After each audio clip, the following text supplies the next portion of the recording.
বিসমিল্লাহ ওয়াসসালাতু ওয়াসসালামু আলা রাসূলিল্লাহ বাদ। সম্মানিত দর্শক মণ্ডলী, যে যেখান থেকে আমাদেরকে দেখছেন সকলকে স্বাগত জানাচ্ছি আমাদের আয়োজনে। আমরা আলোচনা করব উত্তম প্রতিবেশী সৌভাগ্যের প্রতীক।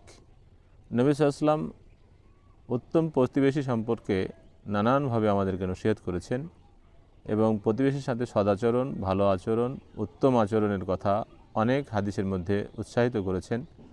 আসলে প্রতিবেশী ভালো না হলে আপনার দুনিয়ার জীবনটাই জাহান্নামের একটা টুকরা হয়ে যাবে, জাহান্নামের মতো আপনি হয়ে যাবেন। অতএব নাফি ইবনে আব্দুল হারিস রাদিয়াল্লাহু তাআলা আনহু বলছেন, নবী সাল্লাল্লাহু আলাইহি ওয়াসাল্লাম বলেছেন, মিন সাআদাতিল মারইল মুসলিমি আল মাসকানুল ওয়াসি' ওয়াল জারুস সালিহ ওয়াল মারকাবুল হানি। নবী সাল্লাল্লাহু আলাইহি ওয়াসাল্লাম বলছেন যে একজন মুসলিমের জন্য প্রশস্ত বাসভবন, সৎ প্রতিবেশী ও রুচিসম্মত বাহন সৌভাগ্যস্বরূপ।